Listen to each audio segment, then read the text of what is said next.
Bem-vindos à terceira parte de A Arte da Guerra. Estivemos por instantes a falar da extrema-direita na Europa. Vamos agora falar um pouco daquilo que parece ser, ou é para alguns, a extrema-esquerda na América Latina. Eh, ao cabo de pouco mais de um ano, Pedro Castilho não conseguiu resistir e já não é presidente do Peru. Como é que viu toda esta confusão, uma vez que este ano e meio, qualquer coisa assim, um pouco menos de presidência de Pedro Castilho no Peru, que foi marcada por uma série de equinócios complicados e, de alguma forma, a saída de Castilho estava marcada quase desde quando em julho, chegou à presidência. Não lhe parece, embaixador? Bom, parece o regresso do Peru à América Latina. Quer dizer, à América Latina no sentido que nós o conhecemos em termos de instabilidade política e em Exatamente. termos de ciclos breves dos poderes.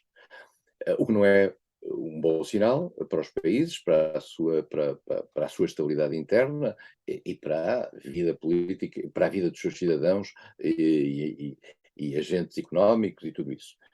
Uh, no Peru tinha acontecido o que já tinha acontecido noutros países, como a Bolívia, o surgimento de um candidato um pouco fora do sistema, fora dos partidos tradicionais, um antigo sindicalista, professor primário, Pedro Castilho, que, apoiando-se muito em zonas, eu diria, pouco urbanas, suburbanas e rurais, consegue tornar popular a mensagem da chegada ao poder de alguém que tem uma etnia indígena e que representa, digamos, o outro lado daqueles que sempre dominaram o país. E, portanto, tinha havido alguns afloramentos no passado e Castilho é a face mais evidente disso.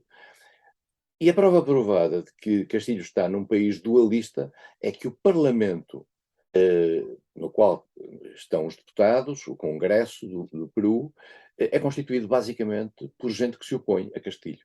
Portanto, nós temos aqui dois poderes que desde o início se estava a perceber, aliás, nós falámos aqui disso, que a receita para o desastre estava ali bem presente. Castilho é um produto, o António estava a falar da extrema-esquerda, eu acho que ele tem alguns elementos de esquerda misturados com aquilo que é agora muito tradicional em alguma esquerda, que é o conservadorismo de costumes. Castilho é anti-aborto, Castilho é anti-casamentos de pessoas do mesmo sexo, é contra a afirmação dos direitos dos homossexuais, é contra a agenda LGBT, é contra contra basicamente tudo aquilo que traduz a uma ruptura dos valores tradicionais. É uma espécie de conservadorismo de esquerda que nós aqui em Portugal também temos isso bem representado, até no Exatamente, como se próprio viu Parlamento. mais uma vez esta semana. Exatamente. E, portanto, claro que Castilho é contra a eutanásia. E, portanto, tudo isto, ao mesmo tempo, depois há uma agenda à esquerda mais social, mais económica, embora Castilho não tenha proposto nacionalizações. Mas a verdade é que Castilho, desde o início, defrontou-se com um Parlamento que o cercou. E limitou tudo, limitou inclusivamente as idas ao estrangeiro. Castilho não pôde ir à posse de Petro na Colômbia, não pôde visitar o Papa, não pôde ir a uma reunião internacional no México, não pôde ir a uma reunião internacional em Bangkok. Estava, de certo modo, cercado. E não podia fazer nada, e o Parlamento, inclusive, fez uma coisa extraordinária, que foi interpretar a Constituição à luz dos seus próprios interesses, isto é, diminuiu os poderes de Castilho na sua interpretação e aumentou ou preservou os poderes, nomeadamente em matéria de impedimento, de impeachment que queria fazer ao presidente. E assim foi.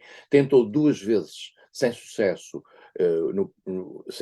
o impeachment do presidente, a um limite mínimo, não era 87 deputados, não era atingido, e agora, com elementos que nós não sabemos se são verdadeiros ou falsos, de acusações de corrupção que estariam ligadas a setores ligados ao presidente, procurou um terceiro impeachment. E Castilho caiu, eu diria, na esparrela institucional.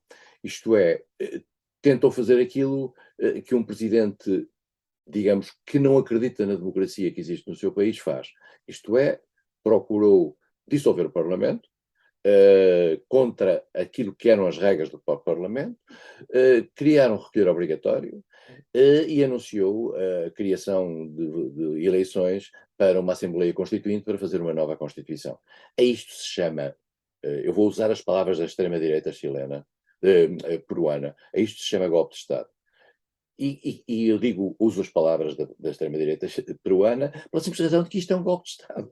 Quer dizer, isto é uma tentativa de golpe de Estado. Disse, mas então o golpe que foi feito de tirar o presidente e colocar lá uma senhora como vice-presidente não é também um golpe de Estado? É, mas há uma legitimidade, é um contraponto de legitimidades. E, portanto, estamos aqui num contraponto de legitimidades. Portanto, entramos num momento em que a democracia no Peru está em crise e está em dúvida. Vimos, por exemplo, posições dos Estados Unidos contra Castilho, declarações da Embaixada Americana em Lima contra o Presidente da República, dizer não pode o Presidente da República fazer. Quer dizer, dá a ideia, outra vez, que continuamos com a doutrina Monroe.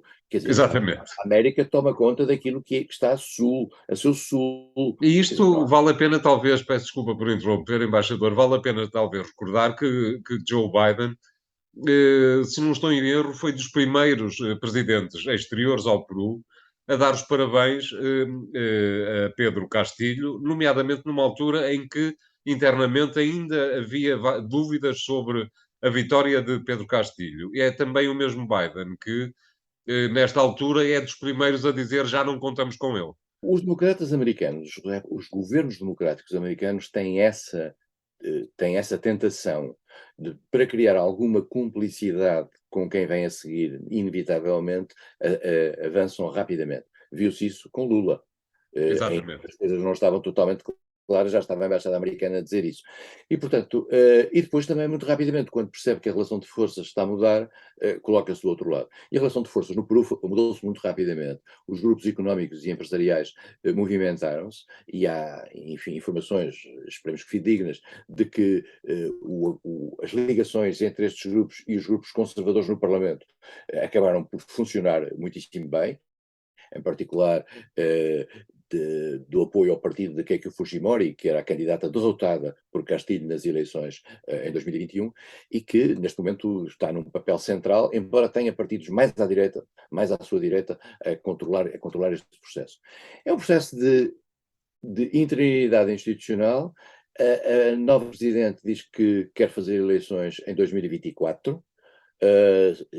Castilho queria fazer eleições para o Congresso muito rapidamente. Portanto, ela quer manter-se precisamente no mesmo mandato, no mesmo tempo de mandato de Castilho, e só fazer eleições para o Congresso em 2024. Parece que é possível, embaixador.